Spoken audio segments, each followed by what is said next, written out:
அனைவருக்கும் வணக்கம். Welcome to Dharma academy.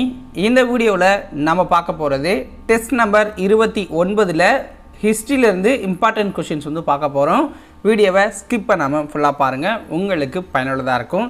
வீடியோவை ஃபுல்லாக பார்த்துட்டு எத்தனை கொஷின்ஸுக்கு நீங்கள் கரெக்டாக ஆன்சர் பண்ணீங்க அப்படிங்கிறத கமெண்ட்ஸில் சொல்லுங்கள். வீடியோ பிடிச்சிருந்தா மறக்காமல் அந்த லைக் பட்டனை கிளிக் பண்ணி விட்ருங்க, அப்படியே சப்ஸ்கிரைப் பட்டனையும் கிளிக் பண்ணிடுங்க. வாங்க இன்னைக்கு வீடியோக்குள்ளே போகலாம். முதல் வினா, தோலவீரா எனும் நாகரீக நகரம் இந்தியாவில் எந்த மாநிலத்தில் அமைந்துள்ளது? தோலவீரா அப்படிங்கிற நாகரீக நகரம் இந்தியாவில் எந்த மாநிலத்தில் அமைந்துள்ளது? ஆன்சர் குஜராத்தில் அமைஞ்சிருக்கு. ஹரப்பா நாகரீகத்தை சார்ந்த எந்த விலங்கானது செபு என்று அழைக்கப்பட்டது? ஹரப்பா நாகரீகத்தை சார்ந்த எந்த விலங்கானது செபு என்று அழைக்கப்பட்டது? ஆன்சர் மாடுகளை அவங்க செபு அப்படின்னு சொன்னாங்க. ராபர்ட் புரூஸ்புட் இந்தியாவின் முதல் பழங்கற்கால கருவியை எங்கு கண்டறிந்தார்?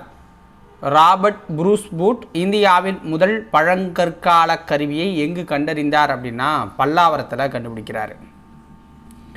பண்டைய தமிழகத்தில் யவனர்கள் என்று அழைக்கப்பட்டவர்கள் யார்? பண்டைய தமிழகத்தில் யவனர்கள் என்று அழைக்கப்பட்டவர்கள் யார்னா கிரேக்கர்கள், ரோமானியர்கள், மேற்காசியர்கள், இவங்க எல்லாருமே அவனர்கள் அப்படின்னு தான் அழைக்கப்பட்டிருக்காங்க. சந்திரகுப்த மௌரியர் எப்பொழுது மௌரிய பேரரசை தோற்றுவித்தார்?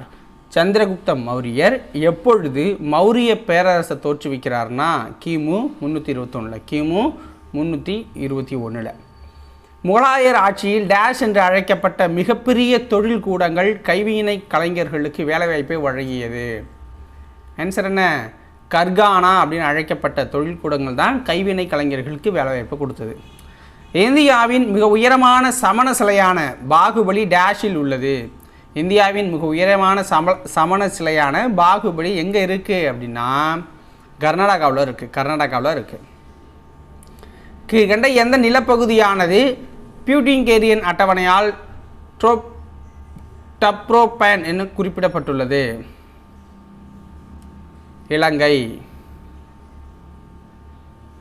தவறாக பொருந்தியுள்ள இணையை கண்டறிக. முதலாவது தீர்த்தங்கரர் ரிஷபதேவர், கடைசி தீர்த்தங்கரர் அஜாதசத்ரு, 23வது தீர்த்தங்கரர் பர்சவநாதர், 24வது தீர்த்தங்கரர் வர்த்தமான மகாவீரர் அப்படின்னு சொல்கிறாங்க. இதை தவறாக பொருந்திருக்கிற இணை அப்படின்னா கடைசி தீர்த்தங்கரர். ஸோ இவர் தான் கடைசி, இந்த 24 தான் கடைசி. ஓகேங்களா? அடுத்தது, சரியாக பொருந்தியுள்ள இணையை கண்டறி. சைவ சித்தாந்தம் தமிழ்நாடு, வீர சைவம் கர்நாடகா, வர்கரி சம்பிரதாயா அப்படிங்கிறது ஆந்திர பிரதேசங்கிறாங்க. ஸோ இதில் சரியாக பொருந்தியுள்ள இணை அப்படின்னா இது 2 தான், 3வது தப்பு. ஓகேங்களா?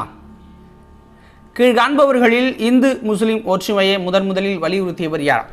கீழே கொடுத்துருக்கிறதுல இந்து முஸ்லீம் ஒற்றுமையை முதலில் வலியுறுத்தியவர் கபீர் அப்படிங்கிறவர் தான். கபீர்.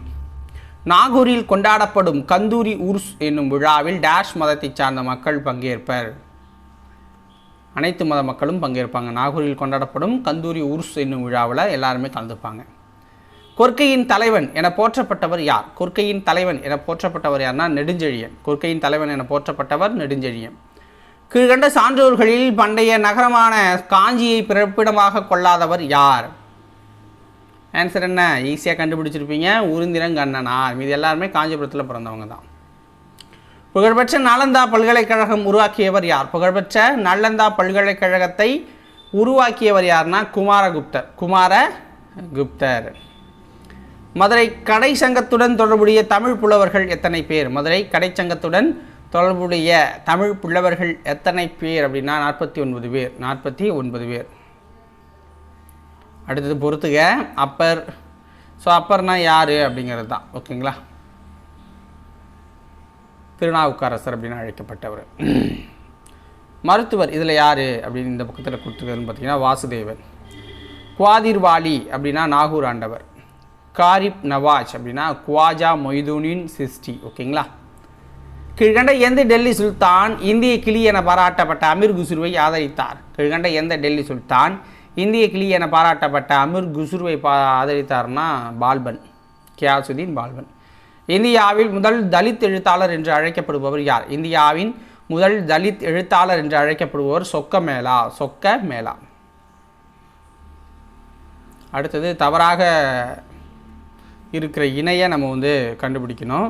குருநானக் அப்படிங்கிறது தாழ்வண்டி, ராமானுஜர் ஸ்ரீபெரும்புத்தூர், ஓகேங்களா. பசவர் மேவார் அப்படிங்கிறாங்க, இது தப்பு, ஓகேங்களா. சங்கராச்சாரியார் காலடி, ஓகேங்களா, அது சரியானது. ஸோ ஆப்ஷன் சி தான் தப்பு. சங்க காலத்தில் கீழ்காணும் சேர மன்னர்களுள் தனது பெயரை நாணயங்களை வெளியிட்டவர் யார்? சங்க காலத்தில் கீழ்காணும் சேர மன்னர்களில் தனது பெயரில் நாணயங்களை வெளியிட்டவர் சேரல் இரும்பொறை. சேரல் இரும்பொறை. பொறுத்துக்க, பையம்பள்ளி எங்கே அமைஞ்சிருக்கு? பையம்பள்ளி எங்கே இருக்குது அப்படின்னா வேலூரில் இருக்குது. பொருந்தல் திண்டுக்கல்லில் இருக்குது. கீழடி சிவகங்கையில் இருக்குது. கொடுமணல் ஈரோட்டில் இருக்குது. பண்டைய தமிழகத்தில் நுளத்தியர் என்னும் மக்கள் பிரிவினர் டேஷ் பகுதியை சார்ந்தவர்.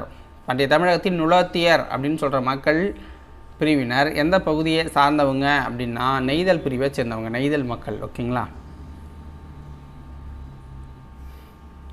முடிகொண்ட சோழன் கங்கை கொண்டான் கடாரம் கொண்டான் பண்டித சோழன் போன்ற பட்டங்களை சுட்டி கொண்டவர் யார்? முடிகொண்ட சோழன் கங்கை கொண்டான் கடாரம் கொண்டான் பண்டித சோழன் போன்ற பட்டங்களை சூட்டி கொண்டவர் யார்னா முதலாம் ராஜேந்திர சோழன். முதலாம் ராஜேந்திர சோழன். தாஜ்மஹாலின் தலைமை கட்டிடக்கலை நிபுணர் யார்? தாஜ்மஹாலின் தலைமை கட்டிடக்கலை நிபுணர் யார்னா உஸ்தாத் அகமது ஹாவ்ரி, ஓகேங்களா. யாருடைய சாதனைகளானது அலகாபாத் தூண் கல்வெட்டில் குறிப்பிடப்பட்டுள்ளது? யாருடைய சாதனைகளானது அலகாபாத் கல்வெட்டில் குறிப்பிடப்பட்டுள்ளது அப்படின்னா சமுத்திரகுப்தருடைய சாதனைகள் குறிப்பிடப்பட்டிருக்கு. நெற்கட்டும் செவல் என்ற ஆட்சி பகுதியை ஆட்சி செய்தவர் யார்? நெற்கட்டும் செவல் என்ற பகுதியை ஆட்சி செய்தவர் யார்னா புலித்தேவர். வைகுண்ட சுவாமிகளின் இயற்பெயர் என்ன? வைகுண்ட சுவாமிகளின் இயற்பெயர் முடிசூடும் பெருமாள். முடிசூடும் பெருமாள். பிரதமர் நரேந்திர மோடி அவர்களால் யாருடைய பிறந்த நாளை முன்னிட்டு 350 ரூபாய் நினைவு நாணயத்தை வெளியிட்டார்? குரு கோவிந்த் சிங். பின் வருவனைகளில் எந்த கம்பெனி அரசாங்க முயற்சியின் மூலம் உருவாக்கப்பட்டது? பிரெஞ்சு கிழக்கிந்திய கம்பெனி, ஓகேங்களா. பிரெஞ்சு கிழக்கிந்திய கம்பெனி. ஸோ இதோட இந்த வீடியோ பதிவு முடியுது. உங்களுக்கு பிடிச்சிருந்துச்சு அப்படின்னா மறக்காமல் லைக் பண்ணி சப்போர்ட் பண்ணுங்கள்.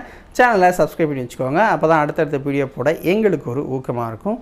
நாளைக்கு நல்ல வீடியோவில் உங்களை மீட் பண்ணுறேன். நன்றி, வணக்கம்.